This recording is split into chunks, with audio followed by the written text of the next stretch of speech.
If you're following strict diets and forcing intense workouts every day, but you still haven't made it to your goal, this isn't a willpower problem. It's a biology problem. And in this video, I'll show you that everything you think you know about fat loss is backwards. As someone who spent 30 years trapped in endless diets before finally losing 50 pounds and keeping it off for 3 years, while eating 2,400 calories a day, I've cracked the code that the diet industry doesn't want you to know. If you're a busy woman over 40 who is tired of never-ending diets, this video will change everything you think you know about sustainable fat loss. Today I'll show you the 4 huge mistakes that Move More, Eat Less advice creates and why eating more is actually the key to breaking free from yo-yo diets forever. But you don't just have to take me at my word. Let me prove exactly how this works, starting with the biggest myth of all, which is all you have to do to lose weight is move more and eat less. And I know this is a myth because I didn't stop struggling with my weight until I started eating more, like a lot more. Because even though I previously believed the only way to lose weight was to starve myself, eating only 12 or 1,300 calories a day, nothing I did was sustainable until I bumped my calories to 2,000. And that's while I was losing weight. Because these days, I maintain my weight, which is 50 pounds less, on 2,400 calories a day. Right now, you're probably doing exactly what I used to do. Eating like a toddler all week long, only to end up binging like you're preparing for hibernation on weekends. But imagine eating closer to 2,000 calories every day while consistently losing fat and actually keeping it off. That's the difference between working against your biology versus working with it. But if you're still convinced that you need to starve yourself in order to get results, you will continue to stay stuck in the same diet cycle that has been failing you for years. The first way that Move More, Eat Less advice is destroying your fat loss efforts has to do with what happens whenever you try to outsmart your body by dropping calories really low in order to lose weight really fast. You think you're being smart, telling yourself things like, if I just eat 1,200 calories, I'll lose weight faster so I get to my goal sooner. But in case the 20 times that you've already tried this hasn't taught you by now, that's not how your metabolism works. Here's what most people don't realize. When you push calories very low in order to lose weight fast, you're not just losing weight. You're teaching your body a lesson that could haunt you for years. Because whenever you drop calories, your metabolism drops right along with it.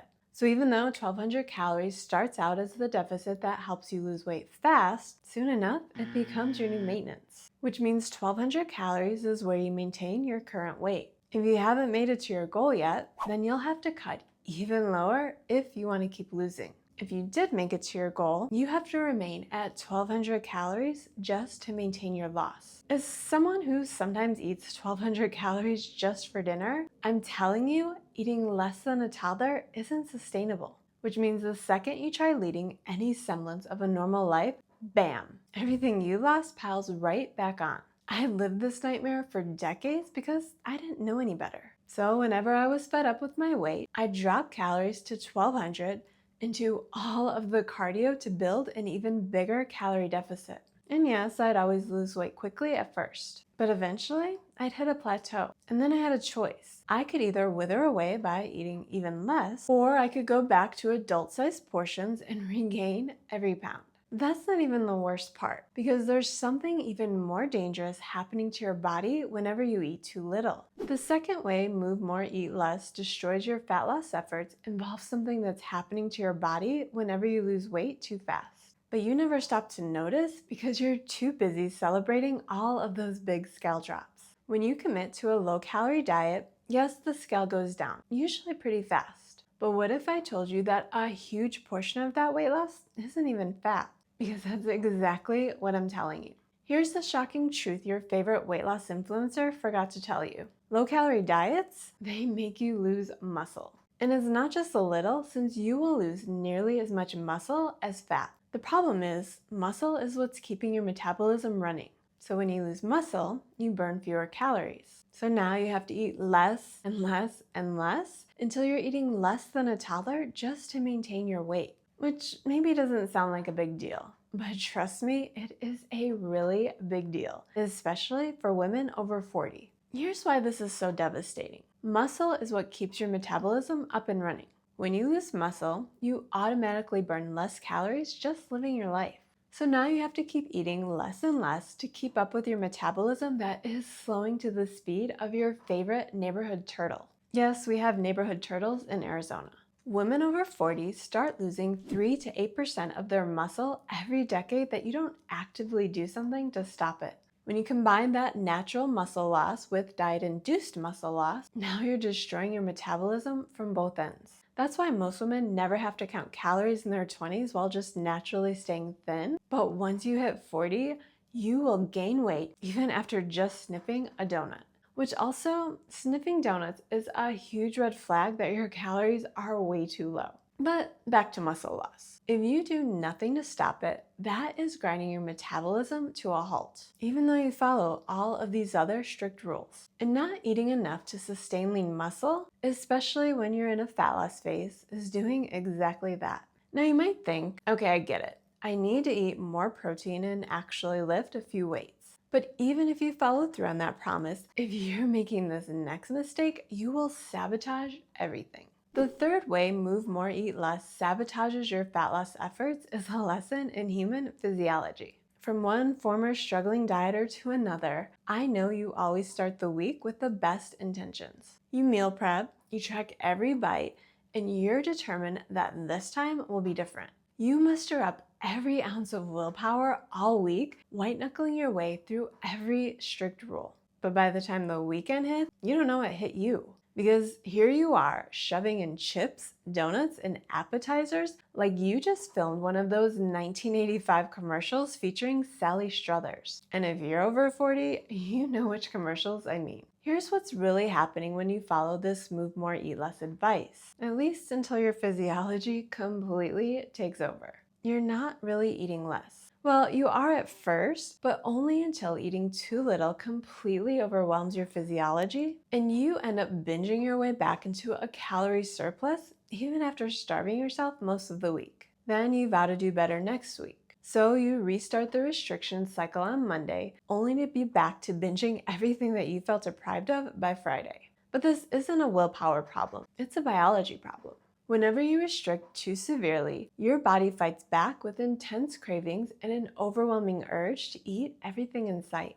Your hunger hormones go haywire, and your body literally forces you to overeat to make up for the strict deficit that you forced. I spent years thinking that I was broken because I could never stick to a low-calorie plan longer than a few days. But the truth is, no active woman can stick to 1,200 calories long-term because your body won't let you. And if the binge-restrict cycle wasn't bad enough, this final mistake is literally destroying your fat loss while you sleep. The fourth way Move More, Eat Less destroys your fat loss efforts involves something that happens while you're sleeping. Or rather, what happens when you're not sleeping because of your restrictive diet. You might think that eating less would help you sleep better because you're not going to bed with a full stomach. But eating too little for your body to function will lead to you tossing and turning all night. Here's the shocking truth. Low-calorie diets are destroying your sleep. And if you're thinking, who cares, I'll just sleep when I'm skinny? No, you won't. Because you'll never get skinny if you don't get this under control. Especially since poor sleep leads to a 55% drop in fat loss. So even if you do manage to white-knuckle your way into losing 20 pounds, you'll be lucky if even 9 of those pounds come from fat. The other 11 pounds, that's coming from your lean mass, which is the mass that you do not want to lose because that's what's preventing you from rapid weight regain. Here's why creating big calorie deficits by moving way more while eating way less destroys your sleep. When you're not eating enough, your stress hormone cortisol stays elevated, especially at night when it should be dropping. High cortisol keeps you wired, making it nearly impossible to get deep, restorative sleep. But here's the kicker. When you don't sleep well, your body produces more ghrelin, which is your hunger hormone. And it produces less leptin, which is the hormone that helps you stay full. So not only are you exhausted the next day, but you're also fighting intense cravings while never feeling satisfied no matter how much you eat. To top it off, your sleep-deprived self chooses all of the wrong foods, which guarantees you will overeat whenever you don't prioritize sleep. Poor sleep also makes your body more likely to store calories as fat instead of burning them for energy. which means even if you manage to stick to your low-calorie diet, your body is working against you, holding on to every calorie like it's preparing for a famine. So, how do you fix this? You have to have patience while eating in a moderate calorie deficit. I promise you, that is the only way that any of this is sustainable. Eating enough will improve your sleep, making it easier to stay on track with the habits that get you closer to your fat loss goal. When you strategically eat more while also moving more in a moderate calorie deficit, you are making progress. Yes, it's slower progress, but when you're finally able to stay consistent, that's when you have a way better chance at keeping the weight off, which means you need to follow these 4 steps for a fat loss plan that finally works. First, calculate a moderate deficit that's appropriate for you, which is only 300 to 500 calories below maintenance, not 800 to 1,000. Second, prioritize protein to preserve muscle while losing fat, eating between 0.7 grams to 1 gram of protein per pound of your target weight. Third, include strength training to build muscle that keeps your metabolism high. And you don't need to be extreme with this habit. Even just spending 15 minutes a day building muscle will take you far. And finally, you need to be patient.